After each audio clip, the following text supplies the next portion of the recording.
Saya ingin sapa hamba Allah Pak Luther dan juga Ibu Leni. Sekali lagi Pak Henry, puji Tuhan.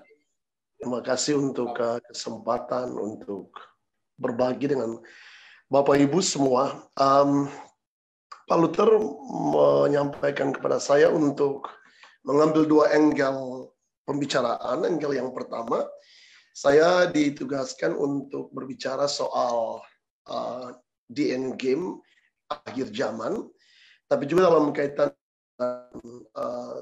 seminar ini yang mengambil tajuk Healing and Prophesy, maka saya akan mengambil angle ini menggabungkan menjadi satu, dan nanti kemudian di bagian akhir mungkin kita akan move mengikuti apa yang Roh mau. Akan ada word of knowledge atau kata-kata pengetahuan yang Tuhan sampaikan yang akan saya sampaikan secara langsung. Saya sapa semua Bapak dan Ibu semua. Terima kasih sekali lagi untuk waktu, untuk atensi. Saya berharap Bapak dan Ibu bisa benar-benar bisa mendengarkan audio saya dengan baik, karena saya tahu ini tidak mudah. Kita ada dalam pertempuran di alam roh. Koneksi internet ada di dalam genggaman pekerjaan kegelapan, dan karena itu kita berdoa hari ini supaya benar-benar sebuah pesan-pesan yang dirilis sore hari ini Bapak dan Ibu bisa menangkapnya. Nah, saya pikir first of all, mari saya ajak Bapak dan Ibu semua kita berdoa untuk penyampaian firman hari ini. Kita berdoa bersama-sama. Bapa, kami berterima kasih untuk spesial momen yang Tuhan kerjakan lewat pelayanan hamba-hamba Allah, Pendeta Luther Dias dan juga Pendeta Leni Dias dan seluruh tim Gereja CKF. Kami bersyukur untuk pelayanan ini yang telah menjadi berkat bagi banyak orang. Berterima kasih karena lewat pelayanan ini good news telah dibagikan dan banyak orang telah mengalami Tuhan. Banyak orang telah mengalami perjumpaan pribadi dengan Tuhan. Mari Tuhan berbicara kepada kami semua di sore hari ini. Hamba memohon kepada Bapak supaya Bapak melepaskan kepada kami the spirit of wisdom, understanding and knowledge. Roh hikmat, pengetahuan akan Tuhan. Sehingga semua apa yang disampaikan hari ini benar-benar umat-Mu bisa menangkap momentum-momentum besar, apa yang sebentar Tuhan kerjakan di akhir, di end game dari seluruh perjalanan di muka bumi ini. Mari Bapak, the spirit of revelation, roh pewahyuan, Tuhan berikan kepada hamba-Mu yang berbicara. Tolong hamba-Mu untuk menyampaikannya perlahan-lahan, berhati-hati dalam kontrol Roh Kudus yang hidup, dan juga tolong semua orang percaya, anak-anak Tuhan yang bergabung dengan kami. Terima kasih Bapa, Putra, dan Roh. Dan terima kasih Roh Kudus, kami meninggikan nama Tritunggal, kami menghormati Roh Kudus, kami memanggil Roh Kudus datang untuk melayani kami sore ini. Di dalam nama Yesus Tuhan kami berdoa, haleluya. Amin. Amin. Puji Tuhan. Baik Bapak Ibu semua. Kita baru saja menyelesaikan perayaan yang sangat penting dalam gereja Tuhan. Kemarin kita ada di hari Minggu di Feast of Pentecost atau Festival Pentakosta, dan saya mempercayai bahwa perayaan Pentecost tahun ini akan menjadi sebuah momentum yang sangat signifikan, momentum dengan perayaan Pentecost selama kurang lebih sekitar 2000 tahun, dari tahun 33 ketika pertama kali bumi dilawat oleh pencurahan hujan awal di upper room, di ruang atas ketika tahun 33. Apa yang lagi terjadi hari-hari ini adalah merupakan bagian dari penggenapan surat yang telah oleh hamba-hamba Allah, oleh nabi-nabi dalam perjanjian lama, maupun juga apa yang telah dijanjikan oleh Alkitab lewat para hambanya dalam perjanjian baru. Nah, sebelum kita masuk untuk membahas fenomena Pentecost kali ini, saya ingin menegaskan beberapa hal yang sangat penting kepada Bapak Ibu semua. Fakta Alkitabiah membuktikan bahwa akan ada kumpulan sejumlah penghukuman yang akan sangat menakjubkan, yang kita kenal sebagai tribulations atau tribulasi, sebelum kedatangan Tuhan yang kedua. Brothers sisters, mari saya memulai dengan memberikan konstruksi berpikir biblikal sore hari ini. Dengan permohonan maaf saya harus menyampaikan bahwa hari ini gereja telah terseret kedemikian banyak apostasi, penyesatan, deception, yang telah mengajarkan doktrin-doktrin palsu yang muncul dari dalam jurang neraka, yang menjebak orang percaya ke dalam pengajaran-pengajaran yang akan membawa banyak orang ke jurang neraka. Salah satu yang kemudian banyak dikembangkan oleh para pengajar Alkitab hari ini, gereja akan mengalami rapture sebelum peristiwa penyiksaan atau tribulations. Saya datang di hadapan Bapak dan Ibu semua sore hari ini untuk menyampaikan bahwa pengajaran yang demikian merupakan salah satu apostasy, deception paling terbesar dalam sejarah gereja. Jika hal ini Bapak dan Ibu percayai, maka akan ada dua hal yang terjadi. Yang pertama, gereja menjadi unprepared, tidak mempersiapkan diri.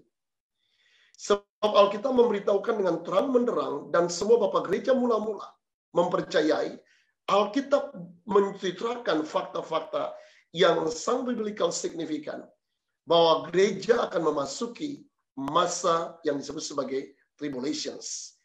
Saya tidak punya waktu karena itu bagian yang lain Bapak dan Ibu, tapi hari ini kita sebenarnya sementara masuk ke dalam apa yang disebut sebagai beginning of sorrows atau permulaan dari penderitaan.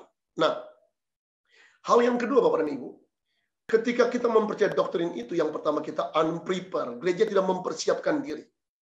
Dan mari saya beritahu kepada Bapak Ibu semua, rapture, istilah itu sebenarnya harus dipergunakan sebuah kata yang lain, gandengan kata itu yang bernama selective rapture. Selective rapture ialah hanya kelompok orang-orang percaya eksklusif yang akan diangkat. Saya ulangi pernyataannya Bapak dan Ibu. Selective rapture adalah sebuah peristiwa di mana hanya kelompok orang-orang percaya eksklusif yang hidupnya itu berpadanan dengan jalan-jalan Tuhan yang akan diangkat. Nah, jika kemudian kita mempercayai itu, maka hal yang pertama tadi unprepared, tetapi yang kedua ialah gereja menjadi lazy people, menjadi orang percaya yang malas dan benar-benar orang percaya terlena, tidak mempersiapkan diri. Padahal tanpa sadar sebenarnya sekarang kita ada dalam sebuah fase yang disebut sebagai in the beginning of sorrows atau awal dari penderitaan, awal dari semua fase yang sementara tadi. Nah, Bapak Ibu, namun demikian saya coba mengambil tahapan yang lain dulu karena kalau itu nanti kita perlu sesi khusus untuk membahasnya. Alkitab menubuatkan bahwa sebelum penghakiman Tuhan, maka fase yang segera akan kita lewati sebelum itu terjadi ialah Tuhan akan mencurahkan rohnya ke muka bumi, sehingga akan terjadi sebuah kebangunan rohani global atau global revival yang akan terjadi di seluruh muka bumi. Nah, Bapak Ibu, sore ini akan banyak ayat. Saya telah meminta konfirmasi dari Pak Gembala, Pak Pendeta Luther, berapa lama saya bisa berbicara. Jadi saya pikir saya masih punya cukup waktu kalau Bapak dan Ibu di rumah masing-masing tolong siapkan pulpen untuk nanti fakta-fakta biblical ini akan Bapak dan Ibu bisa lihat apa yang tadi saya konstruksikan, saya sampaikan di bagian atas. Bapak Ibu, mari kita masuk perlahan-lahan. Bangsa Israel, mereka mengalami manifestasi kemuliaan Tuhan yang sungguh-sungguh sangat hebat dalam perjalanan sepanjang kehidupan mereka. Sejak mereka ada di Mesir, sebelum mereka kemudian meninggalkan Mesir, Tuhan telah menunjukkan kemuliaan Tuhan yang sangat hebat. Dan ditutup dengan rangkaian 10 tulah, dengan tulah terakhir yang telah kita peringati beberapa waktu yang lalu, yaitu Pesak, Hari Raya Paskah. Lalu kemudian Tuhan membawa mereka melintasi Laut Merah, dan mereka dapat melarikan diri dari tentara Firaun. Bapak Ibu, Itu sebuah fenomena yang sungguh-sungguh sangat luar biasa. Genap di hari ke-8, mereka bisa crossing Red Sea, mereka bisa melewati Laut Merah. Dan kemudian kita tahu bahwa Laut Merah hanya menenggelamkan pasukan terbaik dari Mesir pada waktu itu. Selanjutnya, awan kemuliaan Tuhan menuntun mereka di gunung. Mereka mengambil dalam konteks perjanjian lama. Pada waktu itu, Bapak dan Ibu, Tuhan berbicara dalam kurang lebih sekitar 80 bahasa kepada mereka. Di perjanjian baru itu tergenapi di dalam Kisah Rasul pasal kedua, Tuhan berbicara dengan sekitar 14 bahasa yang terjadi di dalam perjanjian baru, dan 3.000 orang meninggal di peristiwa Gunung Sinai. 3.000 orang kemudian diselamatkan di dalam perjanjian baru dalam buku Kisah Rasul pasal yang kedua, dan itu menandakan bahwa ada signifikansi hubungan yang paralel antara peristiwa Gunung Sinai dengan baptisan Roh Kudus dalam buku Kisah Rasul pasal yang kedua. Kemuliaan Tuhan menyertai mereka dengan sangat hebat. Tetapi kemudian Bapak dan Ibu, karena ketidakpercayaan mereka dan pemberontakan mereka, mereka harus camp di Gunung Sinai selama kurang lebih 38 tahun. Dan selanjutnya Bapak Ibu, mereka harus berputar-putar di situ sampai dengan kemudian memasuki tahun 38, baru Tuhan kemudian melanjutkan perjalanan mereka 2 tahun dari Gunung Sinai, dan mereka bisa crossing Jordan dan masuk ke tanah perjanjian. Tetapi 2.988 orang minus Caleb dan Joshua, mereka berdua yang mendapatkan kehormatan untuk bisa crossing Jordan, dan kemudian mereka bisa masuk ke tanah perjanjian. Nah, Bapak Ibu, jika kita baca selanjutnya, setelah Yosua meninggal, maka Israel meninggalkan Tuhan. 13 hakim silih berganti memerintah Israel. Perbuatan-perbuatan ajaib Tuhan lakukan dengan gagah dan perkasa pada masa itu. Tetapi ketika kemudian mereka mengalami fase-fase kemuliaan Tuhan yang sangat extraordinary, setelah itu Israel kembali menyembah kepada 7 dewa kesia-siaan utama dari 7 suku bangsa yang ada di sekeliling tanah perjanjian. Dan sesudah itu, dan Ibu, kita lihat kemudian bahwa Israel murtad, lalu Tuhan mendatangkan banyak hukuman kepada mereka selama masa pemerintahan itu. Come on, brothers and sisters. Mari kita bergerak lebih lanjut. Saya ajak Bapak dan Ibu melihat dengan saya bersama-sama dalam 2 Tawarikh 5. 2 Tawarikh 5 ayat 13 dan 14. 2 Tawarikh 5 ayat 13 dan 14. Lalu para peniup nafiri dan para penyanyi itu serentak memperdengarkan paduan suaranya untuk menyanyikan puji-pujian dan syukur kepada Tuhan. Mereka menyaringkan suara dengan nafiri, ceracap, dan alat musik sambil memuji Tuhan dengan ucapan, sebab ia baik bahwasanya untuk selama-lamanya kasih setianya. Pada ketika itu rumah itu, yakni rumah Tuhan, dipenuhi, sehingga imam-imam itu tidak tahan berdiri dan menyelenggarakan kebaktian oleh karena awan itu, sebab kemuliaan Tuhan memenuhi rumah Allah. Bapak Ibu, di awal pemerintahan Salomo, kemuliaan Tuhan telah turun memenuhi bait suci dengan cara yang sungguh-sungguh sangat extraordinary. Kemuliaan itu kemudian menyebabkan para imam tidak sanggup untuk berdiri menyelenggarakan ibadah. Terjemahan ayat itu dalam bahasa Indonesia sangat clear.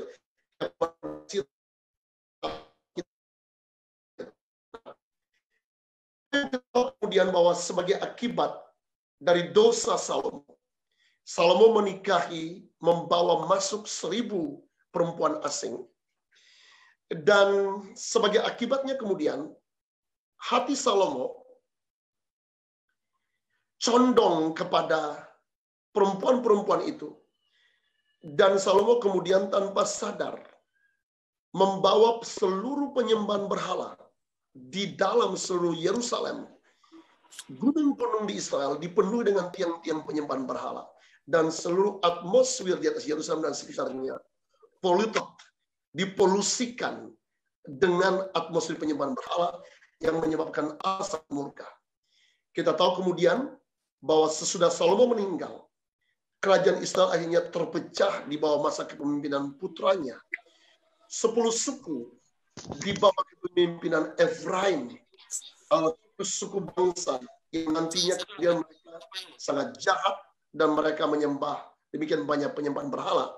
Dan satu suku yang lain di utara dengan ibu kotanya Samaria, dan satu suku sendiri yang berdiri berbeda, suku Yehuda, dan kemudian nanti diikuti oleh Benjamin dan Lewi bergabung, dan mereka menempatkan Yerusalem tetap sebagai ibu kota pemerintahan mereka dan di bawah kepemimpinan Yehuda. Maka kemudian suku ini adalah suku yang kita tahu bahwa ada beberapa raja di antara mereka, pemerintahan raja-raja yang kemudian konsisten untuk menyembah Allah Israel yang hidup. Nah, Bapak Ibu, jika Bapak dan Ibu perhatikan pola ini, maka kita melihat sebuah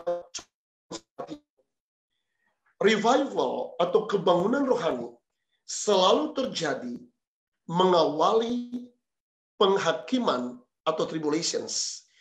Akibat yang terjadi tadi dari penyembahan berhala yang selalu melakukan, kerajaannya terpecah. Dan setelah kerajaannya terpecah, kemudian bangsa-bangsa asing mulai menginvasi dan menduduki kota suci Yerusalem. Nah, Bapak Ibu, mari kita lihat. Saya ulangi pernyataan ini sekali lagi. Polanya ialah bahwa revival atau kebangunan rohani selalu terjadi mengawali penghakiman atau tribulations. Mari kita lihat angle yang berbeda, Bapak dan Ibu. Contoh yang sangat hidup yang lain ialah kita bisa melihat dari peristiwa ada 3 kali penyerbuan terhadap Yerusalem yang nanti bisa merepresentasikan peristiwa ini. Penyerbuan pertama terjadi selama, Bapak Ibu, 14 tahun pemerintahan Raja Hizkia. Raja Sanherib dari Syria. Yerusalem dengan tentara-tentaranya. Sebelum itu, Bapak Ibu, sebelum pengepungan itu terjadi, pada tahun pertama pemerintahan Hizkia, sebuah kebangunan rohani besar terjadi yang sungguh-sungguh sangat hebat. Saya minta tolong, mari kita lihat bersama-sama 2 Tawarikh pasal 30 ayat 60. 2 Tawarikh 30 ayat 60. 2 Tawarikh 30 ayat 26. 2 Tawarikh 30 ayat 26. Minta tolong ditampilkan, operator. 2 Tawarikh 30 ayat 26. Maka besarlah di Yerusalem, maka besarlah kesukaan di Yerusalem. Karena sejak Salomo bin Daud, Raja Israel tidak pernah Raja Israel, tidak pernah terjadi peristiwa semacam itu di Yerusalem. Maka besarlah kesukaan di Yerusalem, karena sejak Salomo bin Daud, Raja Israel, tidak pernah terjadi peristiwa semacam itu di Yerusalem. Bapak Ibu, kesukaan besar itu ialah sebuah kebangunan rohani besar yang terjadi di bawah pemerintahan Hizkia. Nah, mari Anda perhatikan sekarang penyerangan yang kedua. Penyerangan Yerusalem yang kedua secara signifikan terjadi pada masa pemerintahan Raja Yehuda yang bernama Sedekia. Kota suci Yerusalem jatuh dalam tahun ke-11 pemerintahannya. Kurang lebih sekitar tahun 586 sebelum Kristus, sebelum Masehi, before Christ, ke tangan Raja Babilonia yang bernama Nebukadnezar.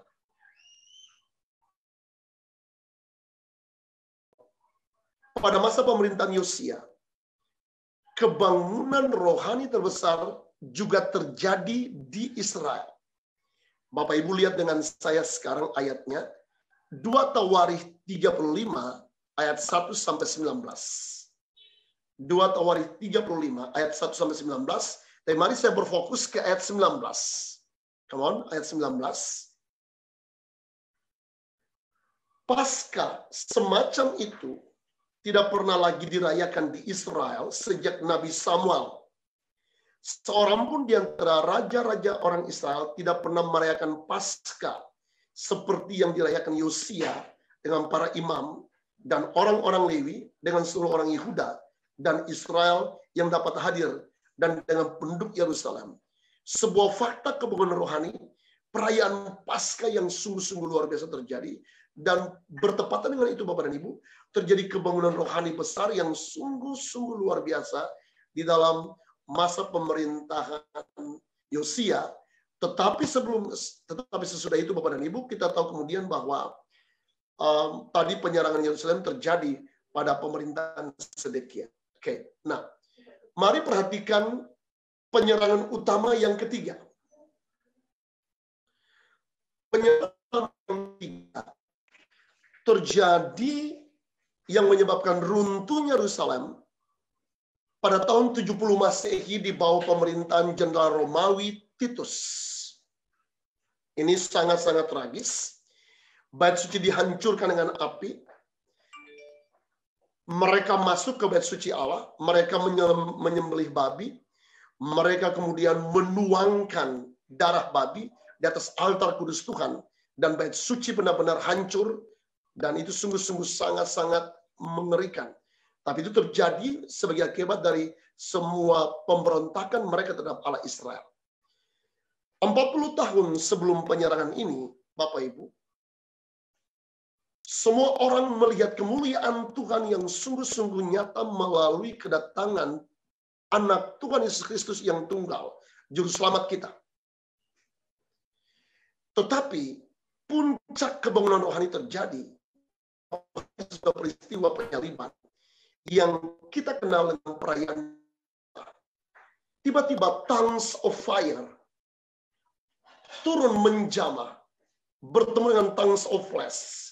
Lidah-lidah api turun bertemu dengan lidah daging, dan kemudian suku-suku bangsa diaspora Israel yang berkumpul pada hari itu, yang memang mereka datang dari seluruh diaspora Israel untuk merayakan Feast of Pentecost. Tiba-tiba mereka dibaptis. Genaplah nubuatan Nabi Yesaya, satu bangsa berbicara dengan logat yang ganjil. Dan kita tahu pada saat itu kemudian dekade mesianik lahir, gereja lahir, dan kebangunan rohani terjadi. Hujan awal turun. 43 bangsa dijungkir balikan oleh anak-anak muda Galilea. 43 bangsa itu 43 bangsa yang berada dalam imperium Romawi pada masa itu. Dan kita tahu kemudian bahwa kemarauan itu terjadi dengan sangat masif. Peristiwa-peristiwa yang unusual.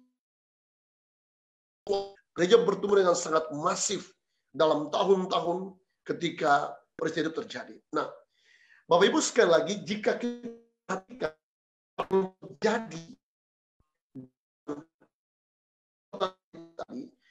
mari saya beritahu kebenaran ini kepada Bapak dan Ibu semua.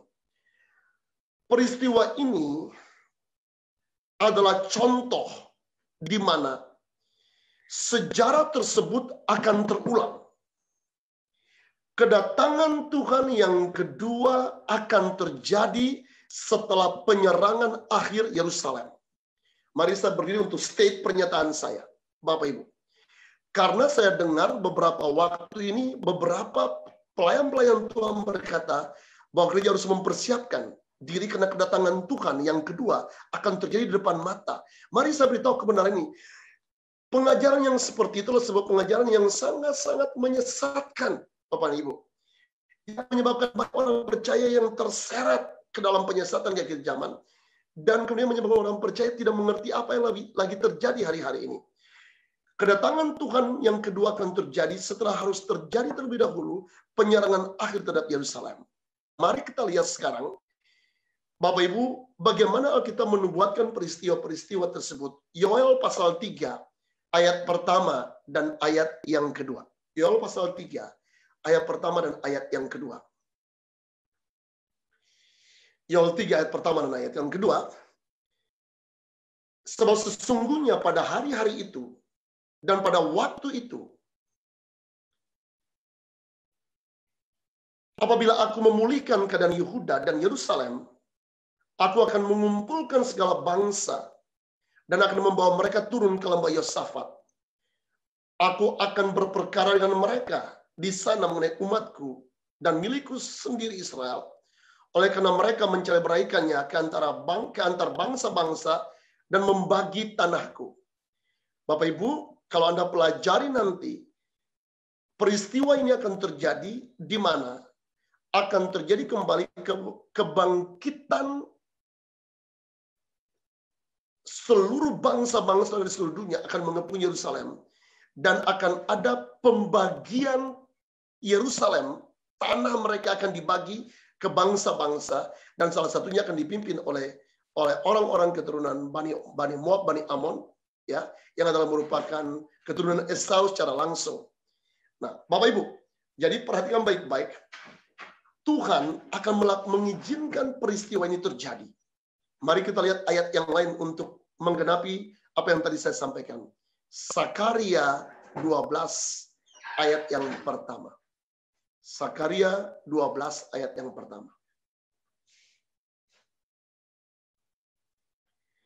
Ucapan ilahi, firman Tuhan tentang Israel. Demikianlah firman Tuhan yang membentangkan langit dan yang meletakkan dasar bumi dan yang menciptakan roh dalam diri manusia. Sesungguhnya aku membuat Yerusalem menjadi pasu yang menyebab di sekeliling menjadi pening. Juga Yehuda akan mengalami kesusahan ketika Yerusalem dikepung. Perhatikan kata-kata itu, ketika Yerusalem dikepung. Maka part Yerusalem menjadi batu untuk diangkat bagi segala bangsa. Siapa yang mengangkatnya pastilah mendapat luka parah. Segala bangsa di bumi akan berkumpul melawannya. Pada waktu itu demikianlah firman Tuhan. Aku akan membuat segala kuda menjadi bingung, penunggangnya menjadi gila. Atas kau akan membuka mataku, tetapi segala kuda bangsa akan kubuat menjadi buta. Bapak Ibu, ketika Alkitab memberitahukan all nations, segala bangsa means all. Alkitab berkata bahwa di akhir zaman nanti, Bapak dan Ibu, kita sementara sudah ada di fase itu, Yerusalem akan dikepung oleh seluruh bangsa-bangsa di seluruh muka bumi. Nah, Bapak Ibu, di hermeneutika adalah sebuah studi mengenai penafsiran Alkitab. Jadi jika Bapak Ibu mau belajar penafsiran Alkitab, ada sebuah ilmu yang namanya studi hermeneutika. Memberikan fakta Alkitabiah bahwa sebelum kedatangan Tuhan yang kedua, harus diawali oleh sebuah peristiwa, yaitu penyerangan. Dan sebelum penyerangan akhir terhadap Yerusalem, akan ada kebangunan rohani terbesar yang terjadi dalam seluruh sejarah kemanusiaan yang belum pernah terjadi. Dan setelah itu, Bapak Ibu, gereja akan dibawa masuk ke dalam fase yang sungguh-sungguh luar biasa menakjubkan dan sekaligus menakutkan, fase tribulations. Nanti saya akan membahas itu di bagian-bagian akhir nanti. Tetapi Bapak dan Ibu, hari ini saya mempercayai bahwa gereja telah dibawa masuk ke dalam sebuah fase kebangunan rohani global, di mana gereja akan masuk ke dalam sebuah fase kemuliaan gereja yang sungguh-sungguh sangat agung. Nah, mari saya mengambil beberapa waktu ke depan untuk menunjukkan fakta-fakta Alkitabiah kepada Bapak dan Ibu yang sangat mencengangkan bahwa gereja akan dibawa masuk ke dalam sebuah fase kedewasaan dan kesempurnaan akhir. Akan ada sebuah pertumbuhan jumlah berlipat-lipat ganda. Lumbung gereja akan dipenuhi dengan berlimpah-limpah, dan saya bernubuat itu pun terjadi kepada gereja CKF yang kita kasihi. Lumbung-lumbung tidak akan bisa lagi menampung tuayan yang sungguh-sungguh luar biasa. Akan ada jutaan sampai miliaran orang akan ditarik ke dalam pukat terakhir yang ditarik oleh Tuhan untuk membawa tuayan raya kepada Tuhan. Nah, Bapak Ibu, mari saya tunjukkan kepada Bapak dan Ibu 3 referensi nubuatan yang menjelaskan fakta ini. Ada 3 referensi nubuatan yang menjelaskan fakta ini. Referensi nubuatan yang pertama ialah referensi dari kitab Taurat, ialah referensi dari kitab-kitab Taurat. Referensi yang kedua adalah referensi dari para nabi, nabi-nabi perjanjian lama. Dan referensi yang ketiga adalah referensi dari perjanjian. Mari saya mengambil waktu untuk membukakan referensi ini. Bapak Ibu, ikat pinggang Anda lebih keras, sebab ini ayat-ayat yang sungguh akan sangat menolong Bapak dan Ibu, dan proses sendiri mengalami lompatan-lompatan yang sangat luar biasa ketika mengerti bagian-bagian ini. Nah, Bapak Ibu, mari saya memulai dengan ini. Salah satu kebenaran doktrinal yang sangat berharga dari hukum Taurat berkaitan dengan 7 festival Israel. 7 perayaan festival Israel yang terdapat di dalam Imamat pasal 23. Kita tidak punya waktu untuk membukanya Bapak dan Ibu. Tapi mari saya simpulkan 7 festival itu. 7 hari raya utama Israel merupakan 7 major festival. 1. Hari raya Paskah. Yang kedua ialah hari raya roti tidak beragi. Hari raya buah sulung. Kemudian yang ketiga ialah hari raya Pentakosta. Kemudian yang berikut ialah hari raya trompet. Dan yang berikut pendamaian. Dan yang berikut ialah hari raya tabernakel. Bapak Ibu perhatikan baik-baik. 7 hari raya ini adalah merupakan nubuatan tentang gereja akhir zaman. Oke. Mari dengan sangat cepat saya ingin memberitahukan kebenaran-kebenaran prinsip ini Bapak dan Ibu. Hari-hari raya ini diperingati oleh Israel setiap tahun dan memiliki pemaknaan rohani bagi gereja. Salah satu prinsip terbesar dalam ilmu penafsiran Alkitab atau hermeneutik ialah semua nubuatan-nubuatan perjanjian lama yang menjanjikan berkat bagi Israel juga memiliki pasangan penggenapan bagi gereja akhir zaman. Amin. Haleluya. Saya ulangi pernyataan ini. Nubuatan-nubuatan perjanjian lama yang menjanjikan berkat bagi Israel juga memiliki pasangan penggenapan dalam gereja perjanjian baru. Angka pernyataan itu dalam roh dan katakan yes and amen. Nah, Bapak Ibu, 7 ringkasan festival itu saya tidak punya waktu untuk membukanya karena saya akan berkonsentrasi saja di festival yang ke-7 ialah 1. Mari kita lihat. Hari Raya Paskah berbicara soal keselamatan. Oke, Bapak Ibu, saya belum masuk ke bagian yang lain, saya baru sampai di titik ini. Hari Raya Paskah yang berbicara soal keselamatan. Hari Raya Roti Tidak Beragi berbicara tentang memakan firman Allah. Berbicara tentang memakan firman Allah. Hari Raya Buah Sulung berbicara tentang baptisan air. Oke, karena itulah penting bagi semua orang percaya yang bertobat harus pergi ke baptisan air. Yang keempat ialah Hari Raya Pentakosta. Itu berbicara tentang baptisan Roh Kudus. Semua orang percaya harus memiliki kerinduan untuk menerima baptisan Roh Kudus. Speaking in tongues. Oke, Bapak dan Ibu. Hari Raya yang kelima ialah Hari Raya Trompet. Berbicara tentang mendengarkan panggilan segar dari Roh Kudus. Hari Raya Trompet berbicara tentang mendengarkan panggilan segar dari Roh Kudus, dari Allah. Hari Raya 6 berbicara tentang penyucian. Dan hari raya yang ke-7 adalah hari raya Tabernakel yang berbicara tentang kebangunan rohani akhir zaman yang akan membawa sukacita terbesar dalam abad mesianik atau dalam sejarah gereja. Nah, Bapak Ibu, Hari Raya Tabernakel atau Feast of Tabernacles merupakan festival terakhir dari kalender Yahudi. Festival ini juga seringkali disebut sebagai festival pengumpulan atau panen, festival pengumpulan atau panen, atau Feast of Ingathering. Feast of Ingathering. Keluaran 23, catat ayatnya saja, Keluaran 23 ayat 16 atau Keluaran 34 ayat 22. Bapak Ibu, menariknya yang terjadi dalam festival Tabernakel ialah seluruh orang-orang Israel, mereka membawa semua hasil panenan mereka ke hadapan Tuhan di Yerusalem. Sesudah mereka mengalami panenan yang besar.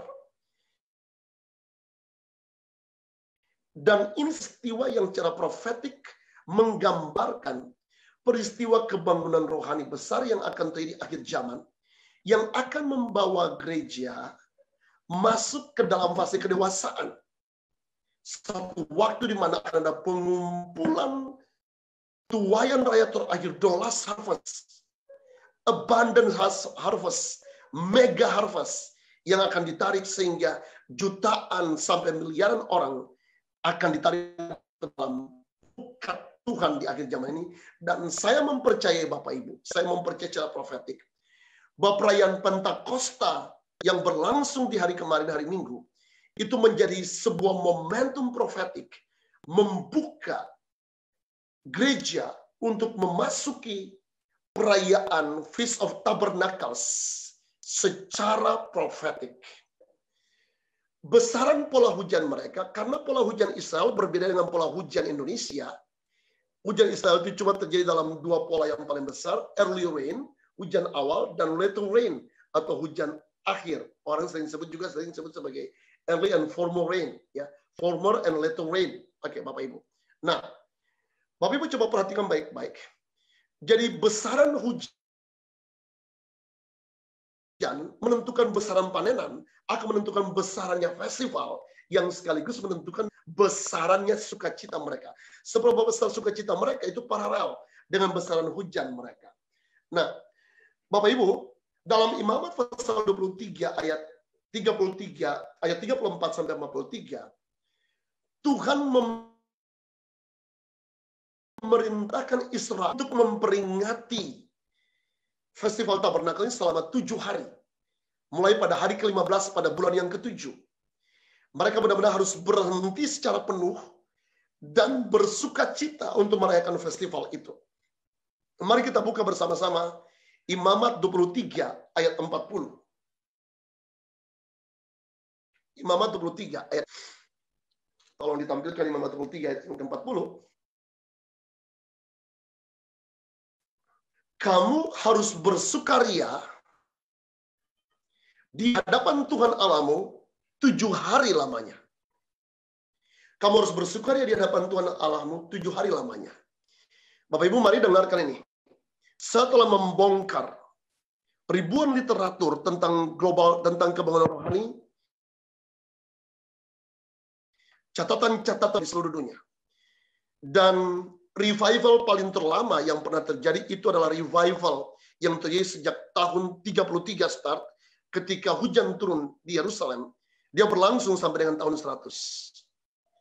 Revival kedua yang paling lama panjang itu revival yang terjadi di Wales. Itu revival paling lama. Salah satu revival yang paling lama, paling bertahan, paling lama ya revival Wales. Tapi saya telah lihat kabar Minggu. Sebagian besar revival yang terjadi itu berlangsung durasi waktunya antara 3 sampai dengan 7 tahun. Saya kemudian bersukacitalah selama 7 hari. Nah, Bapak Ibu, di dalam Yohanes pasal 7, kita kemudian tahu bahwa Yesus menyatakan dirinya bertepatan dengan perayaan Festival Tabernakel. Yohanes 7 ayat 37 dan 38. Di dalam kesempatan tersebut, Yesus menyampaikan kepada mereka bahwa jika mereka percaya kepada Yesus, maka dari setiap dalam hati orang percaya akan mengalir sebuah sumber yang akan keluar dari hati orang-orang percaya. Bapak Ibu nanti baca ayat ini ya. Akan mengalir sebuah sungai kehidupan yang sungguh-sungguh alirannya itu akan mengalir keluar. Oke. Nah, mari Bapak dan Ibu kita pergi ke referensi yang kedua, yaitu referensi para nabi. Referensi yang kedua ialah referensi para nabi. Bapak Ibu ingat sekali lagi saya ingin menyampaikan ini, semua nubuatan perjanjian lama yang menjanjikan berkat bagi Israel, dia memiliki penggenapan pasangan kepada gereja di akhir zaman. Tuhan Allah Israel berjanji kepada mereka bahwa Tuhan akan memberikan kepada mereka hati yang baru. Nah, penggenapan ini Bapak dan Ibu akan digenapi nanti pada masa milenium.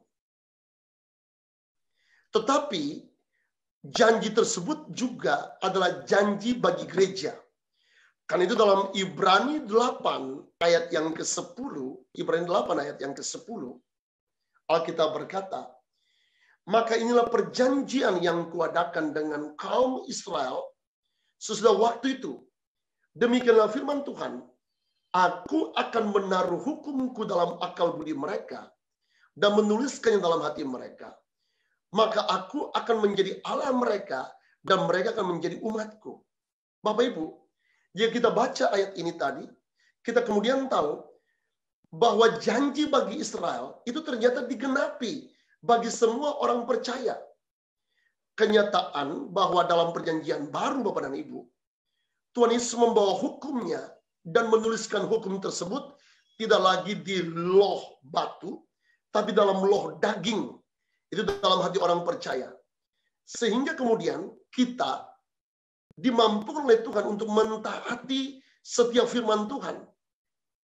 Dan Bapak dan Ibu, Mazmur 40 ayat 8 berkata bahwa kita ketika melakukan semua kebenaran itu, kita dibawa masuk ke dalam sebuah sukacita yang besar. Nah, mari Bapak Ibu lihat Yehezkel 36 ayat 26 dan ayat yang ke-38. Yehezkel 36 ayat 26 dan ayat 38. Yehezkel 26 ayat 36 ayat 26 dan 38.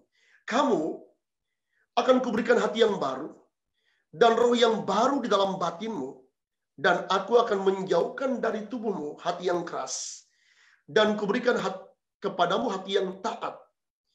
Seperti domba-domba persembahan kudus dan seumpama domba-domba Yerusalem pada waktu-waktu perayaannya. Begitulah kota-kota yang sudah runtuh penuh dengan lautan manusia. Dengan begitu mereka akan mengetahui bahwa akulah Tuhan. Bapak Ibu, jika kita memperhatikan apa yang tadi disampaikan, kita kemudian tahu bahwa benar apa yang dijanjikan bagi Israel itu digenapi oleh gereja akhir zaman. Dan mari saya menyatakan ini dengan sangat berani bagi Bapak dan Ibu. Janji tersebut tidak hanya kepada gereja as a institution, sebagai institusi.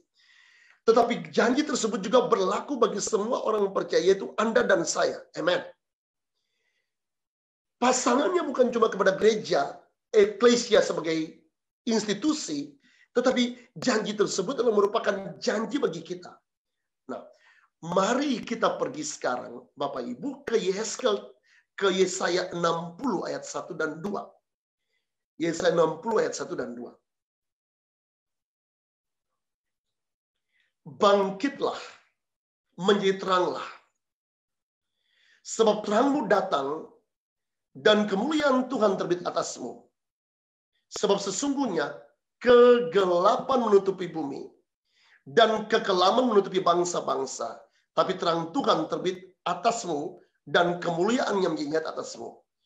Bapak Ibu, waktu kegelapan besar dalam Yesaya pasal 60, tidak merujuk kepada peristiwa milenium. Oke, 1000 tahun masa pemerintahan Yesus. Tapi peristiwa tersebut merujuk kepada waktu kesulitan besar atau yang terjadi sebelum kedatangan Kristus. Dan mari saya beritahu kepada Bapak dan Ibu, supaya Bapak dan Ibu tidak dibodohi oleh banyak muncul dari dalam neraka. gereja akan dibawa masuk ke dalam masa tribulasi. Sebab Bapak dan Ibu lihat pasangannya, Tuhan janjikan begini, bahwa sebelum kedatangan Tuhan yang kedua, akan ada kegelapan besar yang terjadi. Tetapi itu harus diawali terlebih dahulu dengan adanya sebuah, Bapak Ibu perhatikan, dengan adanya sebuah kebangunan rohani besar yang terjadi. Kebangunan rohani besar terjadi, ada kegelapan, baru kemuliaan Tuhan datang, yaitu kedatangan Tuhan yang kedua. Jadi kalau kemudian banyak pengajar-pengajar yang mengajarkan bahwa gereja tidak akan memasuki masa tribulations, mari saya beritahu Bapak dan Ibu, itu sebuah berita penyesatan, apostasi yang sangat menyesatkan. Nah, mari Bapak Ibu perhatikan ini.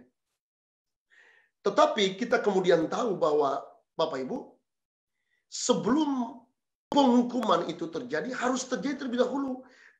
Kemuliaan Tuhan akan datang. Dan itulah yang tadi saya sebutkan sebagai peristiwa global revival itu. 2 Tesalonika 1 ayat 10. Tolong ditampilkan. 2 Tesalonika 1 ayat 10. Apabila ia datang pada hari itu untuk dimuliakan di antara orang-orang kudusnya.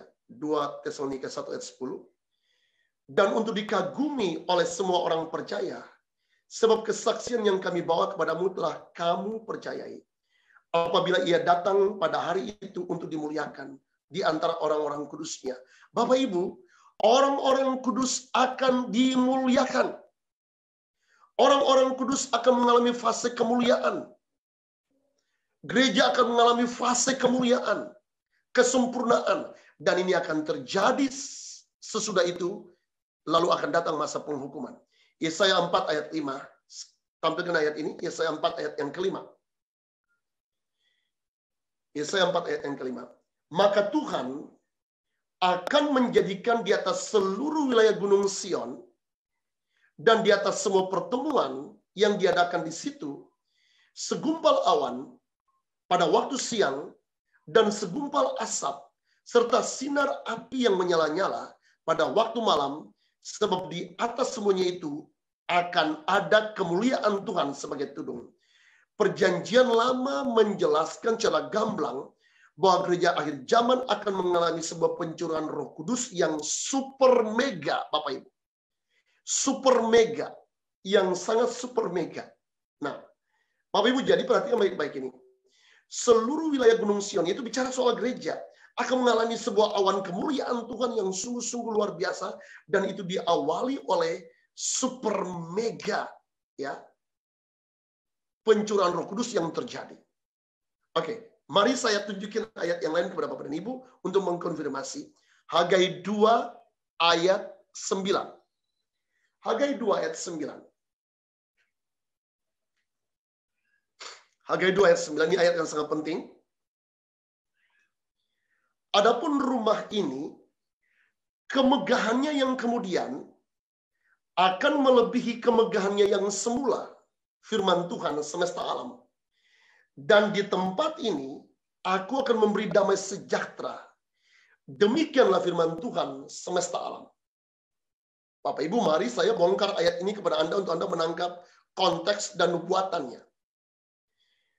Nubuatan ini diberikan pada waktu ketika Bait Salomo telah dihancurkan total oleh orang-orang Babylon pada tahun 586 sebelum Masehi, dan peristiwa tersebut terjadi sementara ketika dibangun bait suci yang kedua. Nah, namun demikian Bapak dan Ibu, nubuatan ini tidak merujuk kepada pembangunan bait suci tersebut yang kedua tadi itu. Ketika orang-orang muda menyaksikan bait suci itu, mereka bersuka cita. Tapi Alkitab kemudian bilang bahwa generasi tua yang sempat melihat pembangunan bait suci Salomo dan sempat berada dalam bait suci Salomo, mereka meratapi karena mereka melihat bait suci itu tidak sebanding dengan bait suci yang ada pada masa Salomo. Hagai 2 ayat yang ketiga tadi. Nah, Bapak Ibu, secara literal, nubuatan ini berbicara tentang pemsuci terakhir atau bait suci milenium. Mari saya tanda sekali Bapak dan Ibu. Bait suci milenium adalah bait suci yang dibangun oleh Yehezkel. Dan ini akan terjadi dalam fase 1000 tahun masa pemerintahan. Jadi kalau kemudian ada orang yang berkata bahwa sebentar lagi akan terjadi pembunuhan mayat suci di depan mata, juga itu berita yang sangat tidak benar. Bapak Ibu, tetapi nubuatannya begini. Nubuatannya ialah bahwa bait suci itu akan lebih megah dibandingkan dengan bait suci Salomo. Jadi secara profetik, Bapak Ibu, Anda perhatikan ini. Kemuliaan akhir zaman itu akan berbeda kemuliaannya dengan kemuliaan gereja mula-mula, yaitu gereja Kisah Rasul yang dibangun oleh para rasul. Bapak Ibu, Anda ikuti pernyataan ini baik-baik. Gereja mula-mula, mereka merayakan festival Pentakosta. Tahun 33 terjadi. Tetapi, gereja akhir zaman, kita akan merayakan Feast of Tabernacles. Karena itu kemarin Bapak dan Ibu, saya menyatakan bahwa Feast of Pentecost atau Festival Pentakosta kemarin bukanlah Pentakosta biasa. Saya menyebutkannya sebagai Super Mega Pentecost. Dia jauh lebih besar dari peristiwa yang terjadi di Upper Room. Bapak Ibu mari ikuti saya dengan baik-baik. Di Upper Room yang terjadi ialah hujan awal turun tahun 33. Dan Anda tahu hujan awal untuk mempersiapkan musim tanam. Kita mempelajari sejarah gereja, kita tahu bahwa hujan akhir turun 1901, 1904, 1906 terjadi di Azusa Street 312 dipimpin oleh William Seymour yang diawali oleh kepemimpinan dari Dr. Charles Parham di sekolah Alkitab, dan di belahan bumi yang lain 1904 menyala di Wales, di samping Inggris Raya, United Kingdom. Dan Bapak Ibu, hujan tersebut Bapak Ibu, hujan tersebut terjadi hanya turun para peristiwa Pentakosta yang di Upper Room turun. Dia baru turun dan hujan akhir turun 19. Tetapi Nabi Yoel berkata bahwa di akhir zaman hujan awal dan hujan akhir akan turun bersamaan kapal. Mari dengarkan pernyataan ini. Dan ini akan terjadi 7 kali lebih kuat dari hujan awal. Yes and amen. Turun 7 kali lebih kuat dari hujan awal. Nah, mari kita lihat terlebih dahulu Bapak Ibu, Yoel 2 ayat 28 dan 29. Yoel 2 ayat 28 dan 29. Kemudian daripada itu akan terjadi bahwa aku akan mencurahkan rohku ke atas semua manusia. Maka anak-anak laki-laki dan perempuan akan bernubuat. Orang-orangmu yang tua akan mendapat mimpi, turun-turunamu akan mendapat penglihatan-penglihatan. Juga kata hamba-hambamu laki-laki dan perempuan akan kucurahkan rohku pada hari-hari itu. Sons, daughters will prophesy. Anak-anak mereka akan bernubuat, dan jangan anggap enteng anak-anak kita hari-hari ini. Yang kepada young people, youth, mereka akan see visions, mereka akan lihat penglihatan. Dan kepada orang-orang tua, saya termasuk kategori orang tua hari ini, kita akan lihat dreams, kita akan mendapatkan get dreams di malam hari. Malaikat akan bekerja dengan sangat kuat untuk melepaskan mimpi-mimpi, visi, dan nubuatan kepada anak-anak. Nah, brother sisters, Bapak Ibu Anda dengarkan pernyataan ini baik-baik. Saya ingin memberitahukan, think about it. Pikirkan tentang ini. Hujan awal turun, 43 bangsa dijungkir balikan, Pak. 43 bangsa dijungkir balikan. Dan hujan akhir 1901, dia mulainya gerakan Pentakosta modern yang kemudian pergi ke gerakan karismatik. Bapak Ibu, hari ini kita bersyukur karena 1 dari 10 orang percaya speaking in tongues. Injil tersebar dengan sangat luar biasa. Tapi mari saya beritahu kabar baik ini kepada Bapak dan Ibu. Sejak hari kemarin, gereja-gereja Tuhan yang menangkap wahyu ini, merayakan Feast of Pentecost. Maka cara profetik, kita memasuki perayaan profetik bukan lagi cuma Feast of Pentecost, tapi kita memasuki Feast of Tabernacles, di mana hujan turun bersamaan 7 kali lebih kuat. Dan mari tangkap pernyataan ini dalam roh baik-baik. Saya declare ini secara hidup kepada Bapak dan Ibu.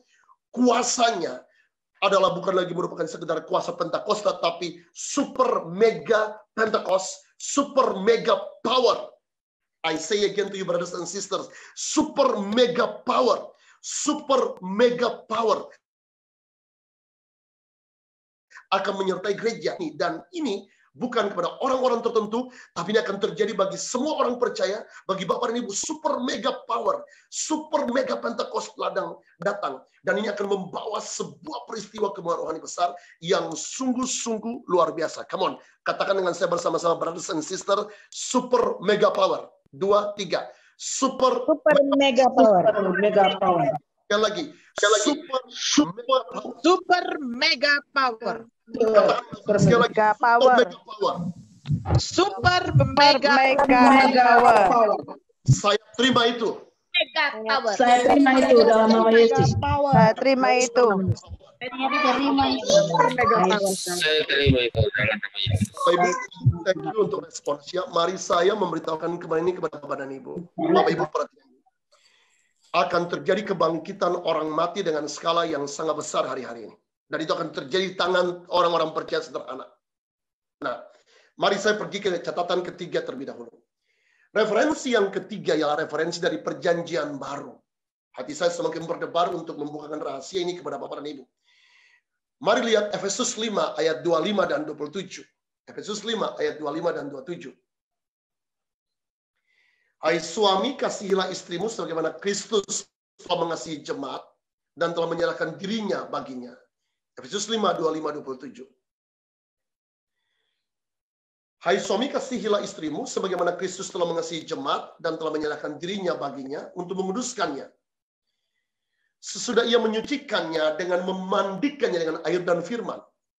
Supaya dengan demikian, ia menempatkan jemaat di hadapan dirinya dengan cemerlang, tanpa cacat atau kerut atau yang serupa itu, tapi supaya jemaat kudus dan tidak bercela. Bapak Ibu akan membawa gereja ke tahapan ini, tahapan di mana gereja akan berdiri cemerlang, tanpa cacat, tanpa kerut, serupa dengan Tuhan, jemaat yang kudus dan tidak bercela. Oh, haleluya! Dan itu sementara berproses, kita sementara memasuki dekade itu hari ini, Bapak dan Ibu. Gereja akan dibawa ke fase itu. Nah, mari saya kembalikan ke tabel tadi yang saya minta untuk disiapkan. 7 perumpamaan, Bapak Ibu, dalam Alkitab Perjanjian Baru yang sebentar lagi Bapak akan lihat di tabel tadi. Dan juga 7 perumpamaan tadi adalah berbicara soal kerajaan Allah. Terutama 7 perumpamaan itu berfokus untuk membahas tentang pengumpulan besar di akhir zaman. Panenan besar di akhir zaman. Minta tolong ditampilkan operator tabel yang tadi. Dan seluruh perumpamaan itu, ini dia dari penabur gandum dan ilalang, biji sesawi, ragi, harta yang tersembunyi, materia hilang, sampai dengan pukat. Bapak Ibu, dia diakhiri dengan pukat. Nah, sangat menarik. Bapak dan Ibu, sangat menarik sekali. Bapak dan Ibu perhatikan ini. Diakhiri, perumpamaan itu diakhiri dengan pukat. Nah, 7 perumpamaan dalam Matius pasal 13 berhubungan Bapak dan Ibu dengan 7 hari raya festival dalam Imamat pasal 23. Oke? Dan jika Bapak Ibu perhatikan, 7 gereja di dalam Wahyu pasal 2 dan 3 dari Efesus, Smyrna, Pergamus, Tiatira, Sardis, Philadelphia, dan Laodikia adalah juga bicara soal nubuatan gereja akhir zaman. Nah, mari saya coba tunjukin perlahan kepada Bapak dan Ibu. Bapak Ibu perhatikan. Festival Paskah itu digambarkan oleh perumpamaan penabur. Dia related, dia berhubungan. Festival Roti Tidak Beragi, Bapak Ibu, dia berada atau dia digambarkan dengan festival dengan 7 perumpamaan, yaitu perumpamaan gandum dan ilalang. Buah sulung itu biji sesawi, Yesus itu menjadi sulung dari kebangkitan. Pentakosta itu digambarkan dengan ragi, fire contagious, api menjalar, dan semua ragi dimasukkan setitik tidak kelihatan, tapi kemudian mengkamili dan mempengaruhi seluruh adonan. Festival trompet, Bapak dan Ibu, itu bicara soal harta yang tersembunyi, paralelnya dengan itu. Dan pendamaian dia, Bapak Ibu lihat, festival pendamaian,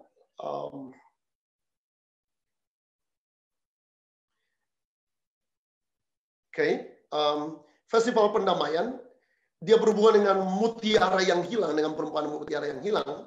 Dan festival tabernakel, Bapak Ibu perhatikan ini, berhubungan dengan pukat. Nah, Brothers Sisters, mari Bapak Ibu pergi ke gambar sebelah kanan, lihat 7 gereja. Mari dengan sangat cepat. Saya tidak punya waktu untuk membuka satu persatu. Bapak dan Ibu perhatikan. Gereja kerasulan mula-mula yang ada dalam kitab Kisah Rasul ialah gereja Efesus.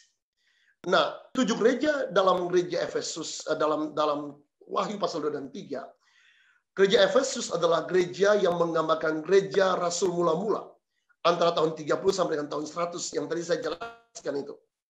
Kemudian, Bapak Ibu, gereja Smyrna itu adalah merupakan gereja kerasulan akhir antara tahun 100 sampai 313. Kita tahu sebenarnya sejak tahun 100 gereja sudah memasuki di puncaknya itu tadi masa itu terjadi antara tahun 100 sampai 300. Itu Smyrna menggambarkan atau nubuatan dari penggenapan gereja kerasulan akhir. Sementara gereja Pergamus adalah gambaran dari kerajaan Kristen Romawi. Kristen, sebuah agama menjadi agama negara antara tahun 313 sampai tahun 732 Masehi.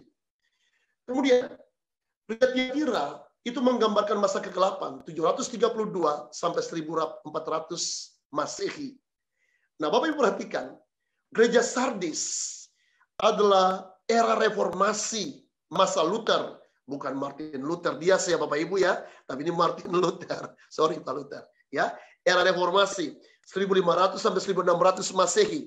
Oke. Nah, kemudian Bapak Ibu perhatikan, gereja Philadelphia adalah gereja yang kemudian digenapi dalam kegerakan kekudusan. Wesley, pendiri dari gerakan metodis yang sangat ternama, ya, Amazing Brother, John and Charles, tahun 1700 sampai 1800 Masehi. Nah, mari saya mau pergi sebentar, Bapak Ibu perhatikan ini. Anda lihat ini, Bapak Ibu lihat ini, tabernakel, dia adalah merupakan gambaran dari festival pukat, di mana ini pukat akan dilepaskan. Sebentar lagi saya akan tunjukkan ayat itu. Tapi yang sangat menyedihkan, Bapak dan Ibu, Anda perhatikan ini, dan saya berdoa ini tidak terjadi kepada gereja CKF, yang terjadi bagi brothers and sisters. Ada 92 orang yang bergabung dengan kita malam ini. Perhatikan Bapak dan Ibu, walaupun kebangunan rohani terbesar akan terjadi, tetapi Bapak dan Ibu, gereja akhir zaman dinubuatkan sebagai gereja Laodikia, di mana orang-orang akan mengalami suam kuku. Saya berdoa malam ini, fire contagious, membakar malam ini, akan turun kepada Bapak dan Ibu, sehingga ketika kita melangkah ke depan, kita mengakhiri seminar 3 hari ini, Bapak Ibu. Bapak dan Ibu tidak menjadi seperti gereja Laodikia, yang mereka kehilangan api, dan mereka menjadi suam kuku. Ingat catatan ini, bahwa akan terjadi penuaian terbesar, tapi gereja akan kehilangan kasih. Dan ini kemudian yang terjadi, Bapak dan Ibu, lihat kontroversial yang muncul di sosial media. Orang beramai-ramai menghujat bahasa roh. Orang beramai-ramai berbicara tentang perpuluhan. Mereka menghujat banyak hal yang terjadi. Dan itulah merupakan potret dari apa yang terjadi di gereja Laodikia, gereja di akhir zaman. Come on.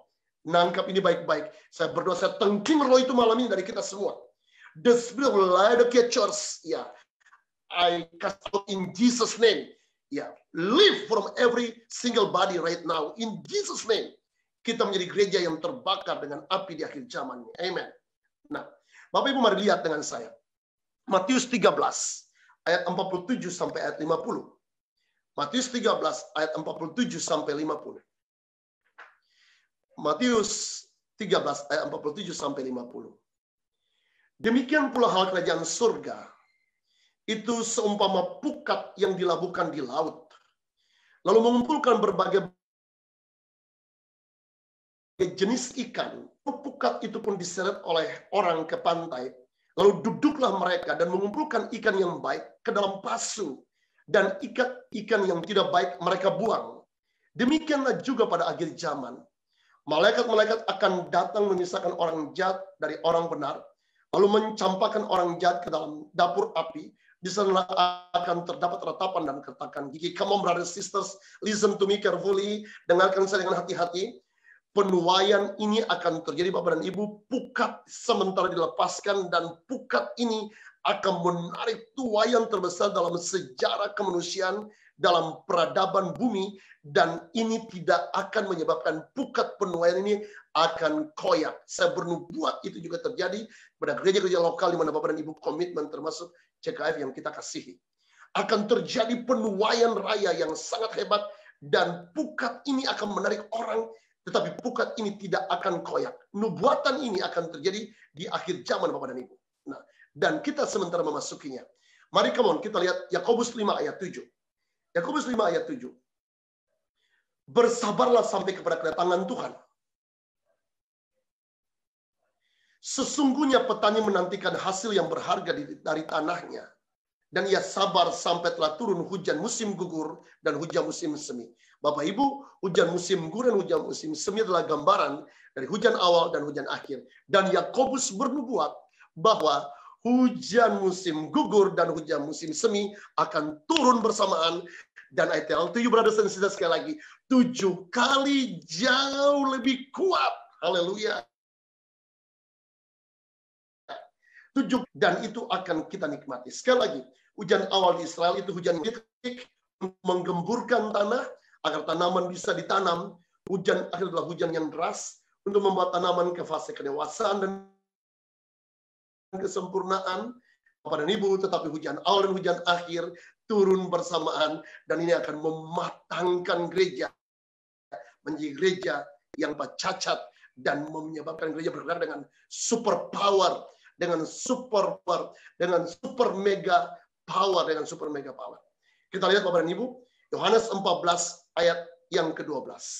Mari baca ayat ini sama-sama. Saya minta semua orang mengucapkan ayat ini, Yohanes 14 ayat 12. Jangan cuma saya membaca ayat ini, kita ucapkan ayat ini bersama-sama. Yohanes 14 ayat 12. Tolong ditampilkan, saya tunggu Bapak Ibu. Yohanes 14 ayat 12. Yohanes 14 ayat 12. Ya, mari kita baca bersama-sama. Aku berkata, sesungguhnya Siapa percaya kepadaku, ia akan melakukan juga pekerjaan-pekerjaan yang aku lakukan. Bahkan pekerjaan yang lebih besar daripada itu, sebab aku pergi kepada Bapa. Mari ucapkan apa yang saya ucapkan. Saya percaya akan melakukan bahwa saya akan melakukan pekerjaan-pekerjaan yang lebih besar.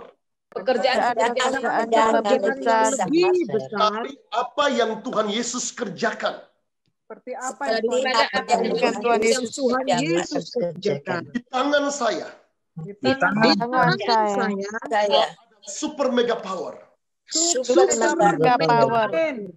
Yang menyebabkan akan ada kebangkitan orang mati. Yang menyebabkan kebangkitan orang mati. Orang-orang lumpuh akan berjalan. Orang-orang lumpuh akan berjalan. Orang buta dapat melihat. Orang-orang akan dipenuhi dengan Roh Kudus.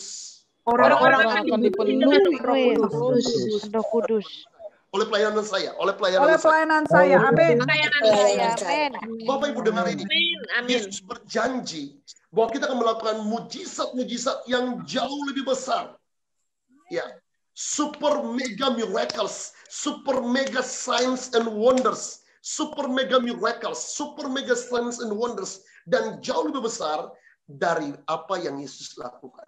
Bapak Ibu, ini hanya bisa terjadi waktu hujan awal dan hujan akhir turun 7 kali lebih kuat dengan super mega. Kita tidak bisa melakukan itu jika tidak ada super mega power in Jesus name. Thank you Pak Agus, I'm so sorry, saya tidak tahu ini Agustina, brothers or sisters, tapi saya bernubuat demi nama Yesus, Anda berkata Anda receive, and Jesus name, you will receive this power in Jesus name. Bapak Ibu, mari perhatikan Matius 24 ayat 14. Matius 24 ayat 14.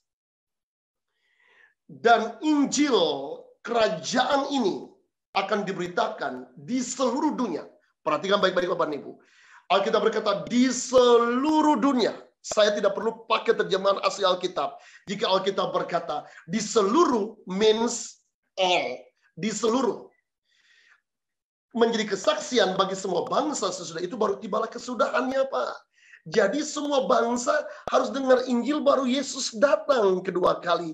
Jadi jangan percaya berita itu bahwa Yesus akan datang segera di depan kita dalam beberapa hari ke depan, dalam beberapa minggu ke depan, dalam beberapa minggu, dalam 1 tahun ke depan. Belum akan terjadi, brothers and sisters. Sebab peristiwa revival belum terjadi, belum lagi ada fase-fase pengukuman yang gereja harus lewati. Nah, Bapak Ibu, mari Anda perhatikan ini. Alkitab memberitahukan bahwa Injil Kerajaan Allah akan diberitakan. Baru kemudian itu akan terjadi. Lihat pasal 24 ayat 21. Lompat ke ayat 21. Sebab pada masa itu akan terjadi siksaan yang dahsyat. Seperti yang belum pernah terjadi sejak awal dunia sampai sekarang. Dan yang tidak akan terjadi. Bapak Ibu perhatikan itu. Halo? Jadi ayat ini menandaskan bahwa semua orang percaya akan melewati masa itu. Karena tadi di ayat di atas dibilang bahwa Injil akan didengar oleh seluruh dunia. Baru nanti datang masa kesulitan. Baru sesudah itu, kedua. Jadi kalau demikian berita bahwa gereja tidak akan mengalami masa-masa penderitaan, berita yang bohong. Bapak Ibu. Nah, itu kemudian yang menyebabkan saya berdiri malam ini di seminar ini untuk memberitahukan kepada Bapak dan Ibu bahwa kebangunan rohani akan terjadi dengan sangat hebat. Lalu kemudian gereja akan memasuki masa penghakiman. Bapak Ibu perhatikan baik-baik. Secara profetik saya percaya bahwa sejak kemarin kita telah merayakan secara profetik gereja telah masuk dalam Feast of Tabernacles. Nah, Bapak Ibu, mari kita benar-benar harus meresponi pesan ini. Janji ini terjadi secara global. Tapi Bapak dan Ibu, saya mempercayai bahwa tidak semua gereja akan mengalaminya. Ini akan sangat ditentukan dari kelaparan dan kehausan anak-anak Tuhan di masing-masing gereja. Apakah Anda berdiri dengan keyakinan dan berteriak sebagaimana John Charles Wesley yang berteriak, Lord, send a revival and let it begin in me. Tuhan kirimkan kemuliaan rohani dan dimulai dari saya. Apakah Anda berdiri dengan mempercayai janji-janji itu? Dan apakah Anda dan saya punya kelang untuk dalam gelombang besar ini? Tergantung sekali lagi dari hati Anda. Ingat baik-baik, gereja akhir zaman itu dinubuatkan menjadi gereja Laodikia. Ya kalau Bapak Ibu lihat hari ini, banyak anak-anak Tuhan yang malas beribadah, even di tengah-tengah confinement yang seperti ini, sudah dinubuatkan Bapak Ibu. Dan jangan bingung dengan itu. Nah, karena itu, dear brothers sisters, yang terjadi hari ini Anda perhatikan dengan global pandemic. Kita tahu kemudian Bapak dan Ibu, gereja yang awalnya cuma dibatasi dengan tembok, hari ini saya tidak tahu nih dari 93 partisipan hari ini. Beberapa di antara Anda mungkin datang diaspora Indonesia, mungkin datang dari negeri Belanda, beberapa mungkin juga Malaysian people yang bisa mengerti bahasa Melayu. Aku saya tidak tahu Bapak Ibu, tapi saya berkira karena semua orang melihat itu hari-hari ini, banyak orang dari bangsa-bangsa, dari Kanada, dari bangsa-bangsa yang lain. Jadi yang terjadi hari ini ialah gospel lagi di-spread ke bangsa-bangsa, dan itu akan menandakan, merupakan sebuah tanda bahwa memang dunia sebentar lagi masuk ke arah itu. Nah, mari saya akan segera berakhir di sini, 1 Korintus pasal 2 ayat 9, saya mau landed di 2 ayat terakhir. Bapak Ibu, di 2 ayat terakhir. Tetapi seperti ada tertulis, apa yang tidak pernah dilihat oleh mata. 1 Korintus 2 ayat 9. Dan tidak pernah didengar oleh telinga. Dan yang tidak pernah timbul dalam hati manusia. Semua yang disediakan Allah untuk mereka yang mengasihi Allah. Yang mengasihi dia. 1 Korintus 2:9 berkata, Bapak Ibu, bahwa apa yang tidak pernah dilihat oleh mata kita akan kita lihat. Come on brothers sisters. Anda dan saya adalah generasi yang kita akan melihat itu. Even Paulus, even Petrus, rasul-rasul besar, mereka tidak melihat itu. Kita yang melihatnya. Kita melihatnya dan kita akan mengalaminya super mega power. Di mana gereja akan dibawa ke dalam fase kesempurnaan itu. Nah, Bapak Ibu, mari Anda perhatikan ini. Mari saya memberitahukan kebenaran ini. Persiapkan diri baik-baik Bapak dan Ibu. Sesudah global revival ini tidak akan lama Bapak dan Ibu. Tidak akan lama. Karena dia berlangsung one final time. One final time. Satu waktu serentak di seluruh muka bumi. Dan sangat ditentukan dari adanya kelaparan, kehausan. Apakah Anda benar-benar punya kelaparan kehausan untuk pursue, untuk mengejar? Apakah Anda punya kelaparan dan kehausan untuk berkata, Lord, curahkan roh dan pakai hidup saya atau tidak? Apakah Anda benar-benar memiliki kelaparan dan kehausan untuk berkata, Tuhan saya mau atau tidak? Dan saya berdoa di nama Yesus, every single people yang join in this meeting akan berkata, yes Lord, this me, use my life, pakai hidup saya untuk ini, use my life, berikan super mega power supaya saya jadi alat yang dasar dalam tangan Tuhan. Brothers and sisters, mari saya landed di ayat terakhir. Ayat ini akan benar-benar mendebarkan Bapak dan Ibu. Saya tutup di sini, lalu saya kemudian memberikan kesempatan kepada Pak Luther untuk berbicara, atau saya tidak ngerti bagaimana mekanismenya. Saya siapkan beberapa word of knowledge bagi Bapak dan Ibu. Mari saya minta semua orang buka dengan Wahyu pasal 6 ayat 1 dan 2.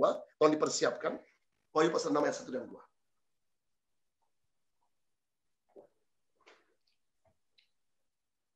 Tolong ditampilkan. Wahyu pasal 6 ayat 1 dan 2. Simpan ayat ini baik-baik. Catat ayat ini baik-baik. Lalu lihat dengan saya. Maka aku melihat anak domba itu membuka yang pertama dari ketujuh meterai. Dan aku mendengar yang pertama dari keempat makhluk itu berkata dengan suara bagaikan bunyi guruh, mari. Dan aku melihat sesungguhnya ada seekor kuda putih dan orang yang menungganginya memegang sebuah panah dan kepadanya dikaruniakan sebuah mahkota. Lalu ia maju sebagai pemenang untuk merebut kemenangan. Brother sister, coba baca sekali lagi ayat ini. Maka aku melihat anak domba itu membuka itu. Dan aku mendengar yang pertama dari keempat dengan suara bagaikan bunyi guru, mari. Dan aku melihat sesungguhnya ada seekor kuda putih dan orang yang menungganginya memegang sebuah panah dan kepadanya dikaruniakan sebuah mahkota. Lalu ia maju sebagai pemenang untuk merebut kemenangan. Bapak Ibu, dengar ini baik-baik. Semua pengajar Alkitab bersepakat bahwa Wahyu pasal 6 ayat 1 dan 2, ketika seekor kuda putih ditunggangi oleh seseorang dan di tangan itu ada panah, maka meterai pertama dibuka. Meterai pertama dibuka adalah gambaran dari global revival. Gambaran dari kebangunan rohani global. Mari dengan sangat berani saya menyampaikan keberanian iman saya. Saya berani mempertanggungjawabkan apa yang saya sampaikan. Ketika ada orang yang bertanya kepada saya, Pastor Henry, Anda sangat berani untuk menyampaikan beberapa yang sifatnya sangat prophetic, Feast of Tabernacles, dan Anda menyampaikan Wahyu pasal 6 ayat 1 dan 2. Bapak Ibu dengar ini baik-baik. Sejak hari Minggu kemarin ketika kita memasuki Feast of Pentecost, kuda putih telah dilepaskan di langit. Dan kuda itu yang ditunggangi oleh seseorang. Yang berhak untuk membuka seal atau meterai itu cuma anak domba. Jadi anak domba itu melepaskan meterai pertama, itu kebangunan rohani. Nah, Bapak Ibu jangan salah. Anda harus mengingat ini baik-baik. Ini bagian terakhir saya. Jadi apa yang saya tandaskan sejak hari Minggu kemarin, meterai pertama telah dibuka. Itulah meterai kebangunan rohani. Sekarang Bapak dan Ibu di seluruh alam roh ini, kalau Bapak dan Ibu lihat, ini malaikat bekerja dengan sungguh-sungguh luar biasa. Saya berdoa malam ini, Tuhan open your spiritual eyes untuk melihat hal yang tadi di langit tingkat kedua malam ini, di mana malaikat Tuhan lagi bergerak dengan sangat luar biasa. Meterai sementara terbuka, dan Bapak Ibu hari-hari ini lalu lintas di alam roh sangat sibuk. Malaikat lagi bekerja, mengirimkan kebangunan rohani di mana-mana. Karena itu Anda harus berdoa. Tuhan, render comes down. Koyakan langit. Nah, Bapak Ibu mari saya beritahu. Sesudah meterai pertama selesai, maka Bapak Ibu akan lihat meterai kedua, meterai ketiga, meterai keempat, meterai kelima, meterai keenam, meterai ketujuh. Itu semuanya bicara tentang penghakiman. Sesudah meterai ketujuh, Bapak dan Ibu, Anda jangan anggap ini mudah. Akan ada sangkakala 1 sampai sangkakala 7. Dan sesudah sangkakala 1 sampai sangkakala 7, Bapak dan Ibu, masih ada cawan 1 sampai cawan yang ke-7. Dan itu benar-benar fase paling kelam dalam kehidupan kita. Mari kita persiapkan diri hati-hati. Tata kehidupan kita hati-hati. Sebab di konfirman yang lagi terjadi hari ini, masih COVID hari ini Bapak dan Ibu, ini terjadi untuk mempersiapkan gereja, tetapi Bapak dan Ibu, sesudah global revival, akan ada masa yang jauh lebih sulit. Saya berdoa malam ini kepada semua Bapak dan Ibu, Anda menangkap ini, supaya Anda mengerti hari ini, bahwa materai pertama telah dibuka, dan kemuliaan rohani telah dimulai. Anda harus bersiap-siap, pukat-pukat Bapak dan Ibu dilepaskan ke kota-kota di mana Anda berada, penuaian terjadi dengan sangat hebat dan sangat luar biasa.